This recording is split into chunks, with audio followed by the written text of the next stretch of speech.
3, 2, 1. Wow, amazing!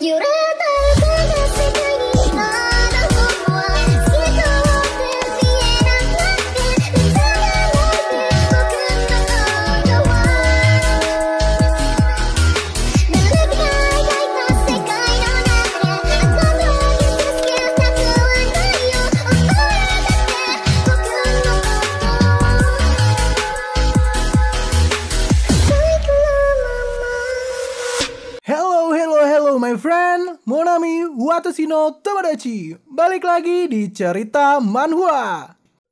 Kita akan melanjutkan cerita dari I Have a Be a Monster.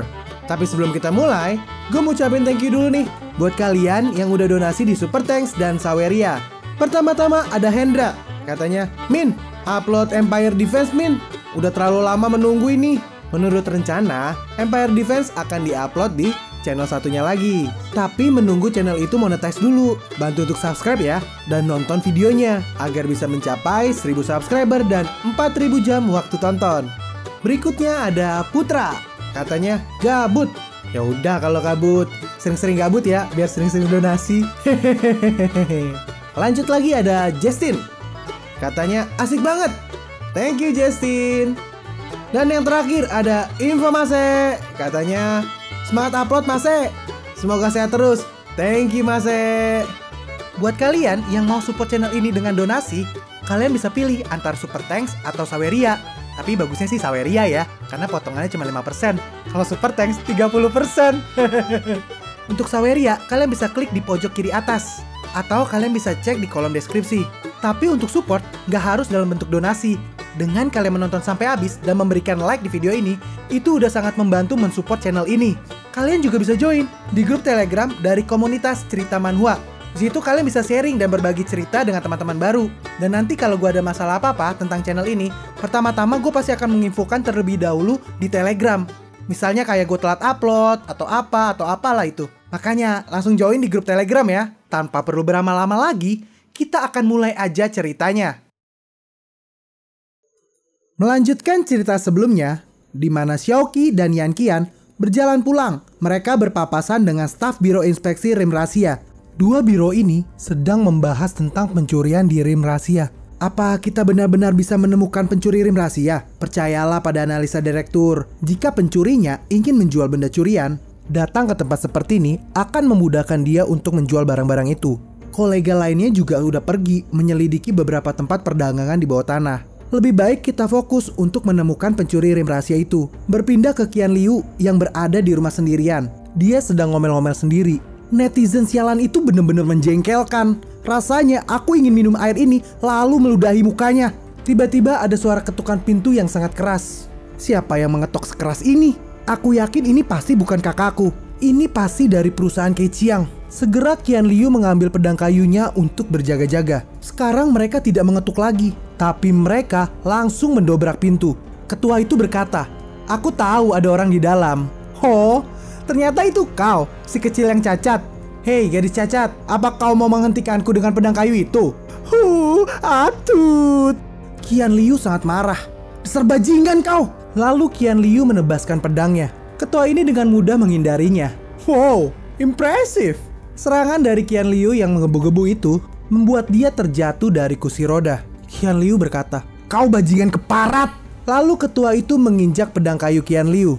"Gadis kecil, kau ingin menebasku? Aku udah berdiri tepat di depanmu. Masa kau masih nggak bisa mengenaiku?" Qian Liu nggak bisa berbuat apa-apa. Dia hanya bisa terdiam di lantai.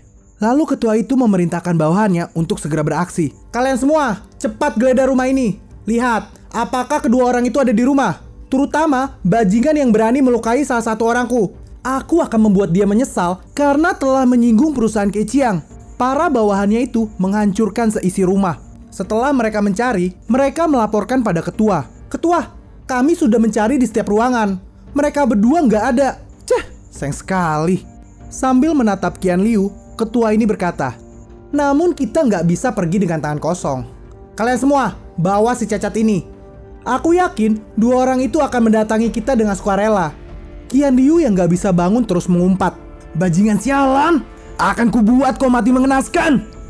Bawahan ketua itu mengingatkan, "Ketua, apa ini ide bagus?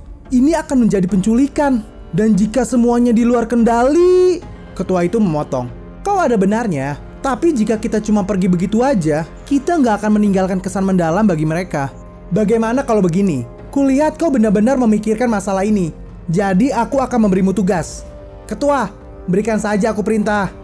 Ini adalah kunci truk. Kau tunggu di dalam truk. Saat mereka muncul, tabrakan truk ini ke dalam halaman. Buat itu terlihat seperti kecelakaan biasa, di mana truknya itu telah kehilangan kendali. Jangan lupa juga, isi truk itu dengan sampah. Setelahnya, mereka pergi meninggalkan rumah itu.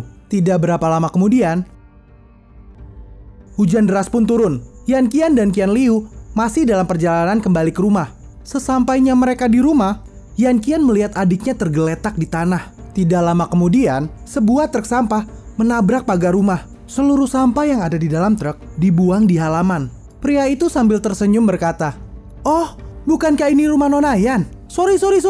Aku salah tempat. Aku kira ini tempat pembuangan sampah.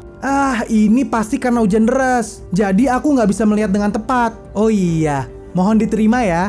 Hadiah pertama dari perusahaan Keqiang kami. Sampai jumpa lagi Nona Yan Qian." Lalu pria ini langsung meninggalkan rumah itu. Dan Yan Qian hanya bisa terdiam dan tertunduk. Qian Liu ingin menghampiri kakaknya, tapi ditahan oleh Xiao Liu. "Lepaskan aku! Aku mau pergi ke sana!" "Biarkan dia sendiri. Jika kau pergi ke sana, kau hanya membuat dia lebih sedih lagi." Yan Qian tak berucap sedikit pun. Dia masuk ke dalam rumah dengan pakaian yang penuh dengan kotoran. Kini hanya tinggal mereka berdua. Qian Liu bertanya, Kenapa kejadian ini bisa terjadi?" "Xiao Qiu, cepat katakan padaku, apakah di dunia ini masih ada keadilan?" Xiao Qiu menjawab dengan tenang. Gak ada yang namanya keadilan di dunia ini." Qian Liu bertanya lagi, "Apakah di masa depan akan ada?" "Tetap tidak ada." "Terus bagaimana dengan orang-orang hebat di sana? Bukankah mereka ingin menciptakan dunia yang adil?" Xiao Qiu menjawab, "Keadilan yang kau impikan itu diciptakan dari ketidakadilan. Bahkan hujan yang turun saja tidak akan sama dirasakan oleh semua orang. Hujan turun pada mereka yang sedang menderita dan juga pada mereka yang jahat. Dunia ini gak adil. Maka hujan yang turun di dunia yang tidak adil ini juga tidak adil." Xiao Qiu menggenggam pedang kayu milik Qian Liu dengan keras, sampai pedang kayu ini hancur berantakan. Dan Qian Liu menangis sejadi-jadinya. Xiao Qiu berbicara lagi, "Apa kau tahu? Menurutku, masalah keluargamu ini biasa. Itu hanya kesengsaraan yang orang bawah sering rasakan. Sebenarnya aku gak tertarik pada masalah dan ketidakadilan yang kalian berdua alami. Seharusnya energiku difokuskan pada hal yang lebih penting. Tapi entah kenapa, aku selalu terlibat masalah karena hal-hal semacam ini. Ini benar-benar menyebalkan." Xiao Qiu beranjak pergi dari rumah. Qian Liu berteriak, "Kau mau pergi kemana?" Xiao Qiu menjawab, "Aku harus menyingkirkan mereka. Meskipun ini sangat merepotkan dan membosankan, tapi aku selalu mengekang kebosanan dengan kebosanan lainnya dan menggunakan kekerasan untuk menyelesaikan masalah."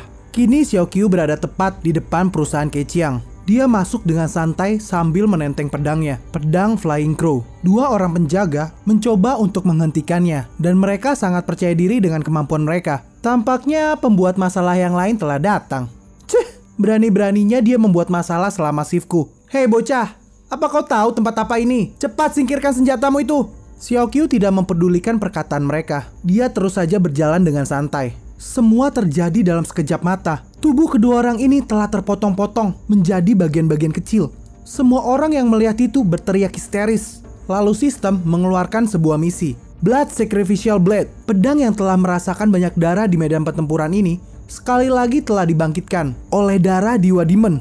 Misinya adalah menggunakan Flying Crow untuk mengeliminasi semua makhluk yang bermusuhan. Dan hadiahnya, Flying Crow akan menggunakan darah untuk melakukan pembaruan. Para penjaga yang lain mulai mengepung Xiao Liu, tapi satu persatu dari mereka dipenggal dengan mudah oleh Xiao Liu. Dan ada satu orang yang perutnya dirobek oleh Xiao Qiu. Sayangnya pedang Xiao Qiu tersangkut di dalam perut. Para penjaga mencoba memanfaatkan keadaan ini. Segera penjaga itu menyerang Xiao Qiu, tapi Xiao Qiu melepaskan pedangnya dan menggunakan tangannya untuk menghabisi orang itu.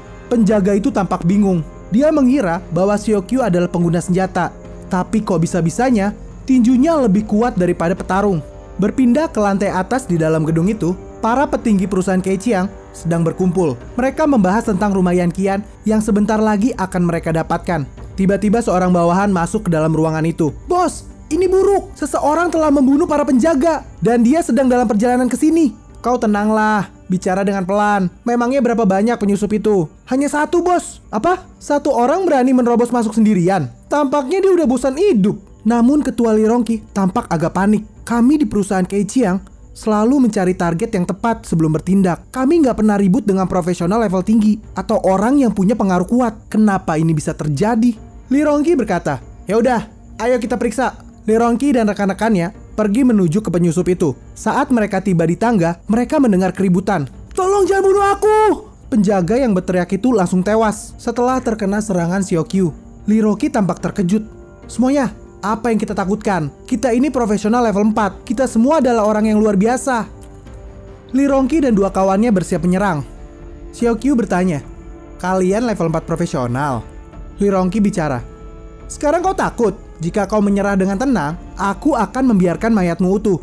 Lagi pula, aku tidak punya urusan denganmu. Dan juga, perusahaan Keiqiang tidak pernah bermusuhan denganmu." Seorang penjaga berbisik, "Ketua, dia adalah orang yang baru muncul di rumah Yan Qian. Dialah orang yang membuat Tujin koma." "Oh, jadi itu dia?" Xiaoqiu bicara lagi, "3 orang level 4 profesional akan merepotkan jika aku masih mempertahankan bentuk manusiaku." Lalu Xiaoqiu merusak saklar lampu dengan pedangnya, membuat lampu di situ mati seketika. Li Rongqi bertanya, apa yang coba dia lakukan? Joseph berkata, mungkin dia berpikir untuk menyelinap dalam kegelapan. Mungkinkah dia seorang pembunuh spesialis yang lebih kuat saat berada dalam kegelapan? Tapi dalam kegelapan, akulah raja yang mengendalikan ruang dan waktu. Segera Joseph mengaktifkan night vision-nya. Joseph melanjutkan, dengan kemampuan ini, malam akan terasa siang bagiku. Namun Joseph tampak syok. Apa itu? Joseph kaget karena melihat monster di depannya. Segera Joseph menembak Xiaoqiu. Tapi justru dia mendapat serangan balik. Dia ditusuk tepat di dadanya dan tewas seketika. Li Rongqi berteriak, "Joseph, apa kau di sana?" Bau darah. Apa dia terluka? Atau apa dia mati? Lalu Li Rongqi terkejut mendapat serangan dari Xiaoqiu yang telah berubah menjadi monster. Sial, jika aku telat sedikit, aku pasti akan mati. Rekan Li Rongqi mengeluarkan kekuatan panah es untuk menyerang Xiaoqiu. Tapi Xiaoqiu dengan mudahnya menghentikan panah es itu dan menghancurkannya. Li Rongqi terkejut dengan suara yang dia dengar dalam kegelapan. Xiaoqiu mendekati Li Rongqi. Dan dengan sekali tebas, pria itu tewas seketika. Para penjaga yang tersisa berkumpul untuk menyerang Xiaoqiu. Dan Xiaoqiu dengan mudahnya membunuh para penjaga itu. Seorang pria berteriak, "Cukup!" Xiaoqiu mencium aromanya dan segera tahu bahwa pria ini adalah seorang profesional level 6. Pria ini adalah bos dari perusahaan Keiqiang. Dia bicara dalam hati, "Demon, tapi kayaknya bukan. Tidak ada unsur kegilaan demonik yang aku rasakan dari dia. Atau dia profesional jenis transformasi? Tapi aku rasa juga bukan. Profesional jenis transformasi tidak akan bisa berubah dengan memiliki aura sedemonik ini."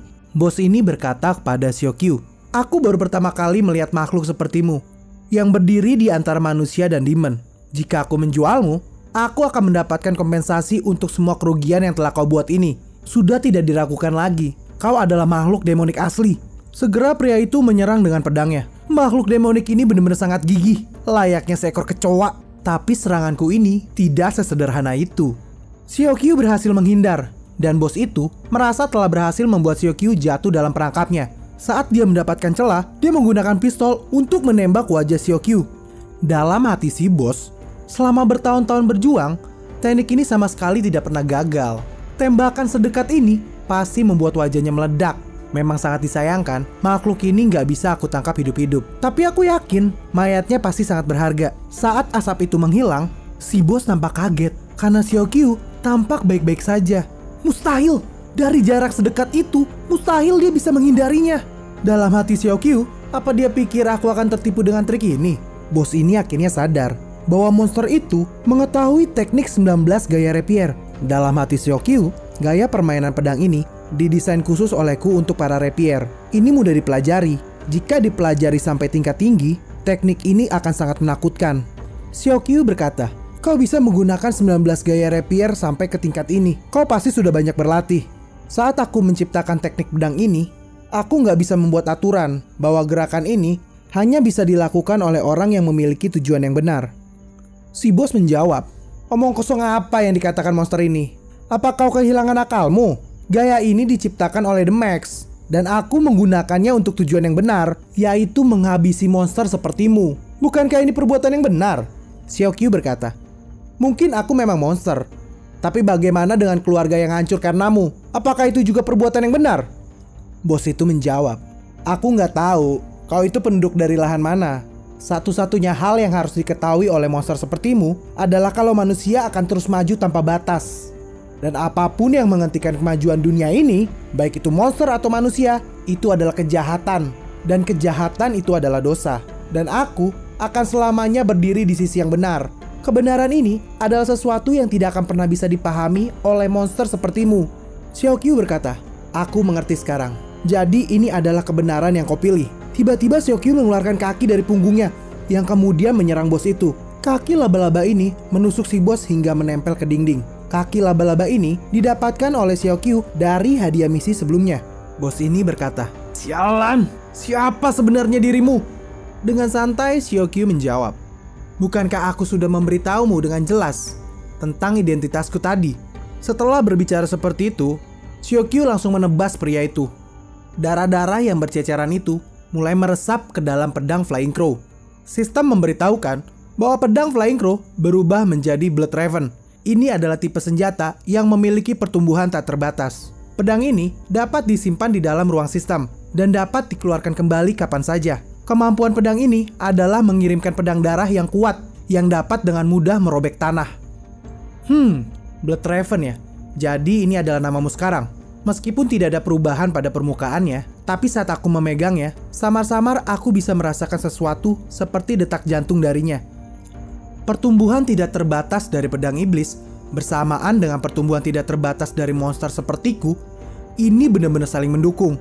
Seorang penjaga tampak ketakutan melihat Xiaoqiu dan tubuh bosnya yang sudah tidak bernyawa. Dia berteriak, "Jangan bunuh aku!" Tapi Xiaoqiu tidak peduli.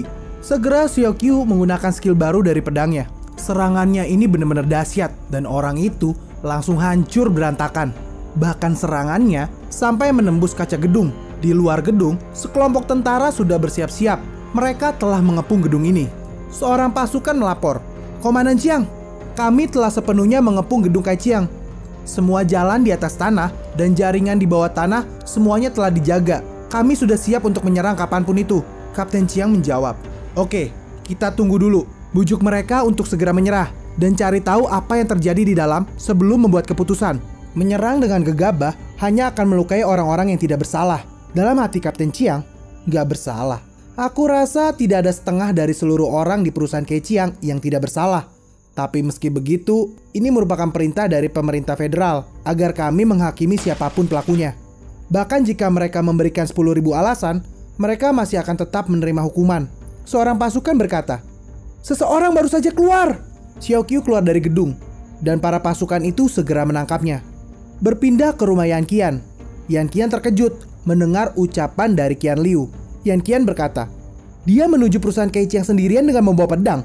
Apa dia gila? Dia pasti akan mati." Bergegas Yan Qian pergi meninggalkan rumah, dan Qian Liu berteriak ingin ikut. Tapi Yan Qian tidak menghiraukannya. Baru saja keluar rumah, tiba-tiba seorang pasukan menghadang Yan Qian. Pasukan itu bertanya, "Nona, apa kau Yan Qian?" Yan Qian menjawab, "Iya, itu aku. Apa terjadi sesuatu?" "Nona, kami membutuhkan kerjasamamu." Pasukan itu menunjukkan foto dari Xiaoqiu. "Apa kau mengenali orang ini?" Berpindah ke penjara eksklusif. Di sebuah ruangan interogasi, Yan Qian duduk dengan tangan terikat. Kapten Chiang melihatnya dari cermin satu arah. Dia berkata, "Apa dia masih tidak mengatakan siapa dia atau dari mana asalnya?" Petugas itu menjawab, "Iya pak, tapi dia mengakui serangannya pada perusahaan Kaiqiang. Selain itu, satu-satunya informasi yang kita ketahui adalah namanya. Namanya adalah Xiaoqiu. Dia tidak memiliki dokumen apapun, seperti sertifikat kelahiran, informasi belanja, atau bukti perjalanan apapun. Tidak ada informasi yang bisa diakses darinya. Dia seperti hantu yang melarikan diri sepenuhnya dari pengawasan pemerintah. Jadi kami mulai menyelidiki Xiaoqiu dan mengetahui kalau dia memiliki hubungan dengan seorang wanita bernama Yan Qian. Saat ini, dia tinggal bersama Yan Qian. Selain itu, orang dari Biro Pengawasan Rim Rahasia juga sedang mencarinya. Biro pengawasan kabarnya sedang mencari pencuri misterius yang melewati pengawasan biro dan memasuki rim rahasia tanpa izin. Kapten Chiang berkata, "Pria ini benar-benar sangat misterius." "Lalu bagaimana dengan Yan Qian? Siapa dia?" Petugas kembali melaporkan, Berdasarkan penyelidikan, Yan Qian adalah healer profesional level 2 dan ayahnya adalah profesional level 5. Oh, level 5? Kapten Chiang penasaran dengan ayah Yan Qian. Petugas itu menjawab, "Iya Kapten, dia pernah menjadi pasukan. Tapi luka setelah pensiun membuat kekuatannya menurun. Awalnya sesuai kebijakan, dia bisa saja menjadi petugas pemerintah di kota Dahe. Tapi dia menolak dengan sopan. Setelah itu, dia meninggal dalam insiden beberapa tahun lalu. Dan adik dari Yan Qian, yaitu Qian Liu, juga cacat seumur hidup setelah kejadian itu. Dari keterangannya, dia menjelajahi rem rahasia dengan timnya yang bernama Steel Cutting Squad. Dia bertemu Xiaoqiu yang tiba-tiba muncul di dalam rem rahasia tanpa laporan resmi. Pernyataan ini konsisten dengan survivor lain di squad Steel Cutting yang kami kunjungi. Alasan Xiaoqiu datang ke perusahaan Kai Chiang adalah karena perusahaan itu berusaha merebut tanah dari tempat tinggal milik Yan Qian. Jadi Xiaoqiu memang datang untuk membela Yan Qian. Seseorang tiba-tiba berbicara. Tampaknya ada ahli pedang yang haus darah. Kapten Chiang melihat ke belakang dan segera menyambut kedatangan Direktur Arthur. Direktur Arthur berbicara. Kelihatannya memang kita harus masuk sendiri dan langsung bertanya padanya. Kapten Chiang adalah profesional level 7, sementara Direktur Arthur adalah profesional level 6. Mereka berdua disebut sebagai pejuang terkuat di kota Dahe. Petugas itu berbicara dalam hatinya. Kurasa orang di dalam itu tidak akan menyebabkan masalah. Kapten Chiang dan Direktur Arthur masuk ke dalam ruang interogasi. Xiaoqiu melihat dua pria itu. Kapten Chiang berbicara dalam hati. Tatapan mata apa itu? Kenapa dia melihat jubahku seperti itu? Dan dia tampak seperti mengenang sesuatu. Kapten Chiang bertanya, "Namamu Xiaoqiu kan? Mengingat kejahatan yang telah kau lakukan, kurasa kau tahu apa yang terjadi selanjutnya. Entah kau langsung dihukum mati, atau kau akan membayar nilai yang pantas sesuai dengan kejahatan yang telah kau lakukan. Kau akan didaftarkan dalam batalion penebusan dan dikirim ke garis depan yang paling mengerikan dengan tingkat kematian paling tinggi. Selama kau melewati banyak pertarungan dan membunuh cukup monster, kau dianggap sudah menebus dosamu dan bisa kembali ke dunia manusia." Di dalam hati Kapten Chiang, meskipun aku berkata begitu, tapi kalau dia sudah masuk ke dalam batalion penebusan, tidak ada kemungkinan kembali hidup-hidup dari medan perang itu. Sebagian besar pelaku kejahatan akan tewas di pertarungan pertama. Kalau ingin kembali pun, mereka setidaknya harus membunuh 100 monster. Untuk beberapa pelaku kejahatan, bahkan jumlahnya akan mencapai 3.000 monster. Xiaoqiu akhirnya bicara. "Jadi menurutmu, melawan monster di garis depan adalah hukuman?" Dalam hati Xiaoqiu, pertempuran di garis depan yang aku lakukan dulu, seharusnya itu lebih dari cukup untuk menebus dosaku. Kapten Chiang bertanya, "Kau terdengar seperti seseorang yang pernah ada di baris depan." Xiaoqiu menjawab dengan singkat, "Iya, aku pernah di sana." Kapten Chiang menanyakannya lagi, "Dengan status apa kau ada di sana? Pejuang yang melawan monster atau dengan status lain?" Xiaoqiu menjawab status lain. Dalam hati Kapten Chiang, tidak banyak profesional yang memenuhi syarat untuk pergi ke garis depan dan bertahan hidup. Jika kami memiliki foto-foto saat itu, kami pasti akan menemukan jawabannya. Kapten Chiang berkata lagi, "Aku dan Direktur Arthur ini pernah ditempatkan di garis depan." Direktur Arthur menambahkan, "Aku ini berada di garis depan hampir 10 tahun dan bisa dikatakan aku adalah seorang veteran. Orang yang bisa lebih layak dariku hanyalah The Max dan grup hero pertama yang menjadi perintis di garis depan pertahanan monster." Kapten Chiang menambahkan, "Ini adalah mendali pemberian The Max. Aku juga bertarung di bawah kepemimpinannya, walau aku hanya mengikuti dan mengawasinya dari baris belakang." Direktur Arthur berkata lagi, "Karena kau telah berada di garis depan, kau pasti mengerti bahwa tidak mudah bagi manusia memiliki situasi yang damai seperti ini. Di lingkungan yang damai, keadaan yang tiba-tiba tidak stabil akan membuat semua ini jatuh ke dalam jurang. Apa kau mengerti? Kau bahkan masuk ke dalam rem rahasia tanpa pengawasan biro pemantau. Begitu kabar ini menyebar, ini akan menyebabkan kerusuhan sosial." Xiaoqiu masih diam, dan Kapten Chiang bicara lagi, "Meskipun kau sangat misterius, tapi sikap tidak kooperatif seperti ini hanya akan semakin menyusahkanmu. Aku harap kau bisa menjaga dirimu dengan membuat pengakuan sesegera mungkin. Jika kau dikirim ke ibu kota federal, jangan harap kau bisa menemui orang baik sepertiku dan Direktur Arthur." Lalu Kapten Chiang dan Direktur Arthur pergi meninggalkan Xiaoqiu. Dalam hati Xiaoqiu, dikirim ke ibu kota federal. Aku sangat senang kembali ke tempat itu. Tapi kelihatannya itu mustahil untuk saat ini.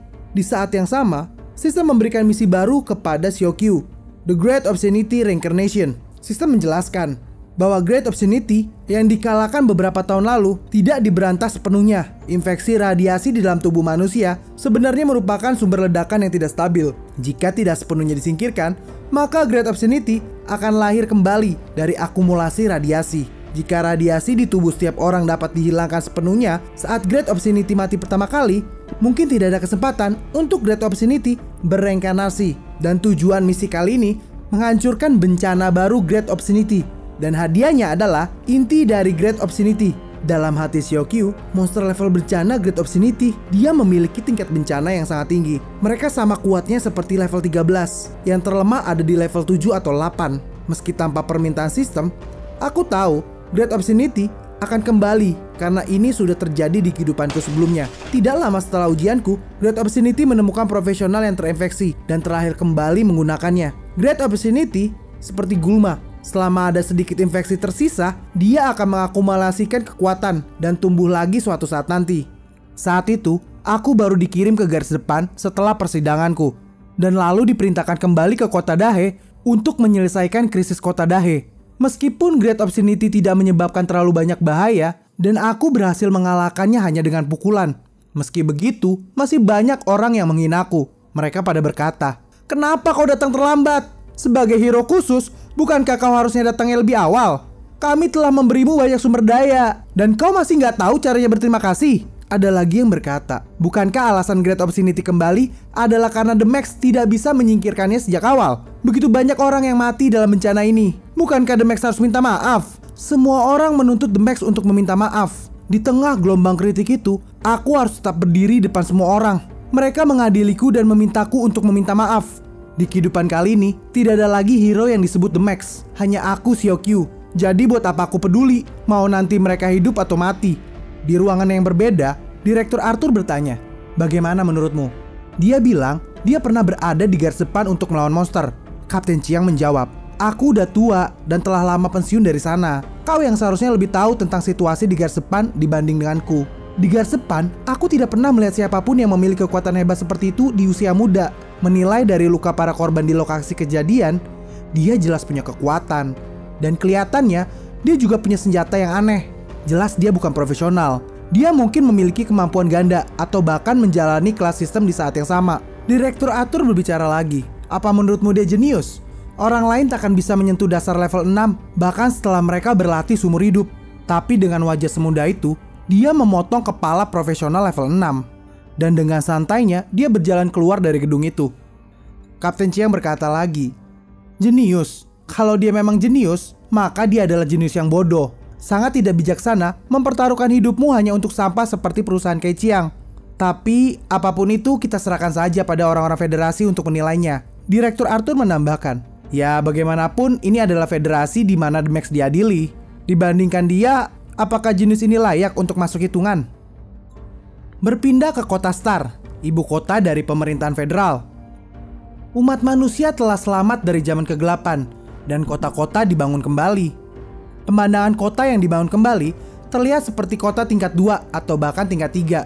Bentuknya seperti kota di abad ke-20 atau 21 sebelum zaman kegelapan terjadi.